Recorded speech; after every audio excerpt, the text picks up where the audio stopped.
Hi friends, so for reading fundamentals today, I'm going to do a quick lesson on what we do when we get ready to read nonfiction books. So before you even get started reading, you have to do a lot of thinking and get your brain ready. We like to do what we sometimes call activate prior knowledge, where we think about what we might already know about something that we're getting ready to read. So when I look at a book, I always look at the title and the cover. I look at the front and I look at the back to see if it's going to help me learn more about what I'm going to read. So the title of this book is An Animal Community.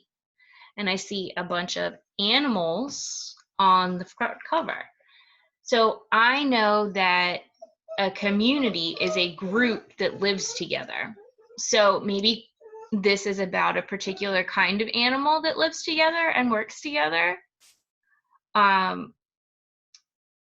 Also, the other thing I like to do before I look or get started reading a book is I look at the title page, which looks a lot, in this one, it looks a lot like the cover. The picture's very similar. And I also like to look at the table of contents. So the table of contents tells me information about the book. It tells me that there are going to be different sections in this book about different topics. So it says, what is a community? A prairie dog town, sharing food, prairie dog families, community daycare, working together, town guards, prairie dog teachers, communication, the rodent family, and words to know and index. So this table of contents tells me a lot about what's going to be in this book. And I haven't even read anything yet. So now I know that these animals up here on the cover, those are probably prairie dogs. And I know that because in the table of contents, where it tells me about all the different sections of the books, it talks about prairie dogs here and here and here. And a prairie dog is actually, I know that it's a rodent because I learned that in school. So they mention rodents, which a prairie dog is part of the rodent family. So this already, I know I'm going to be reading about prairie dogs and how they live together in their community. So let's take a look at some of the pictures and see if we can figure out for sure if this is a nonfiction book. So what we notice about these pictures in this book already is that they're not drawings, they are real pictures. But this is a drawing. So do you think that this is a drawing that means it's a fiction book? Because sometimes there's drawings in nonfiction book, right? You can see more pictures. And these pictures are all real pictures. Lots of things going on here.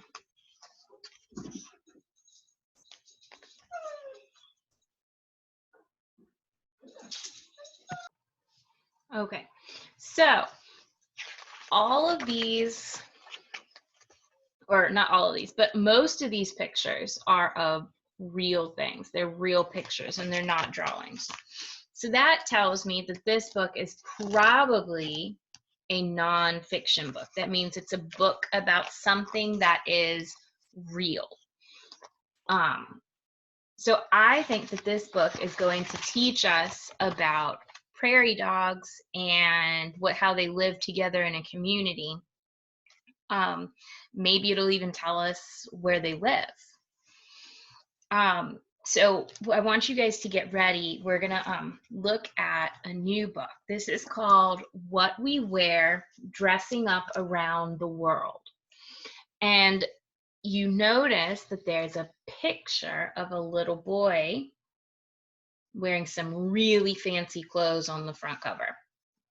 He's wearing really fancy clothes. And they're really bright. And he's smiling, so he looks really happy. We're going to make sure we do what we need to do before we read a book. So first we look at the front cover and the title. Did we do that? Check. Now we got to look at the back cover. So in the back cover, we see a little girl wearing some clothes in what looks like a field. And I'm going to read back to you. It says, part of the proceeds from this book sales will be donated to the Global Fund for Children to support innovative community-based organizations that serve the world's most vulnerable children and youth. So this book is probably going to be about children, since the money that people use to buy this book, part of it goes to a foundation to help children. So that's what I'm gonna guess. So we've looked at the front cover, we've looked at the back cover, we've looked at the title. Now we're gonna look at the title page and see if that helps us. Ooh, look at that.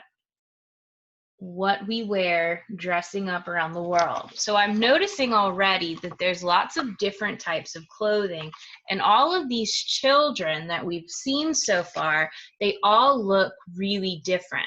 Like they look like they don't all live in the same place.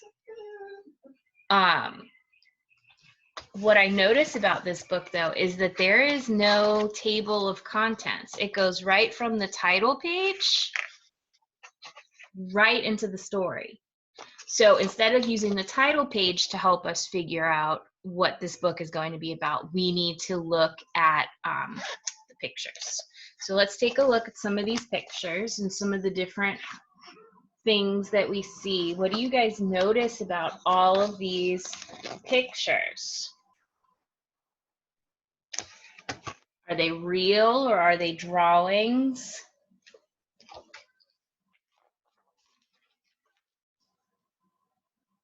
What do you notice about these kids in the pictures?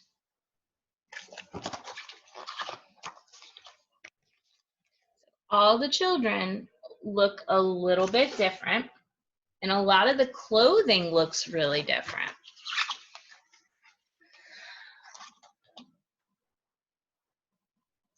So I wonder if this book isn't going to be about different clothes that children wear all over the world. But if that's the case, does that make this book a fiction book, a nonfiction book, poetry, or something else? What do you think? All right. What do we know about the pictures and about what we've looked at in the story so far? We know that there's a lot of kids in the book, right? There's a lot of kids. They're all wearing different clothes. We know a lot about clothes because we wear clothes every day, right? So we're gonna talk about just a couple of pages about what this story is and see if we are right and see if we're able to figure out what type of book this is. So, what we wear, dressing up around the world. So, this has a bunch of pictures of children. So this is a child from Finland, and these are children from Israel.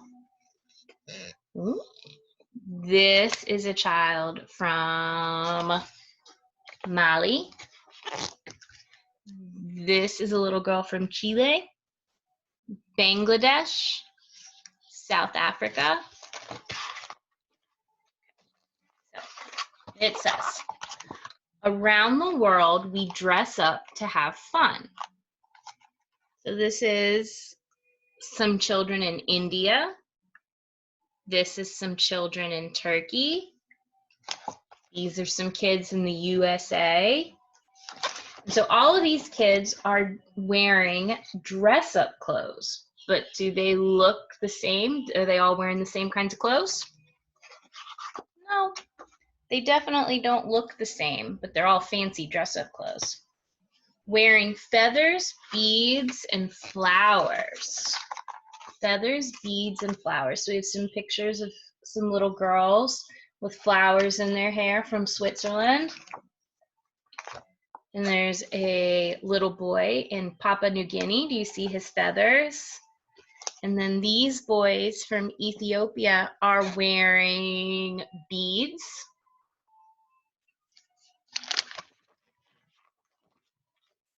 Dressing up means celebrating who we are. So there's a picture of a little girl and maybe a teacher or a farmer in Peru. And right here we have a picture of a little girl in a kimono from Japan.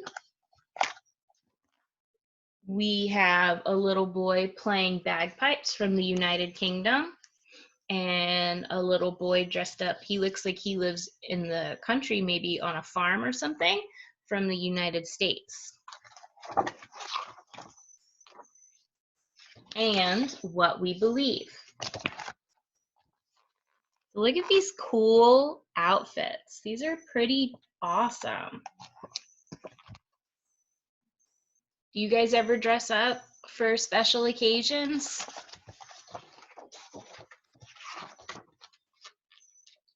We wear special clothes to go to school.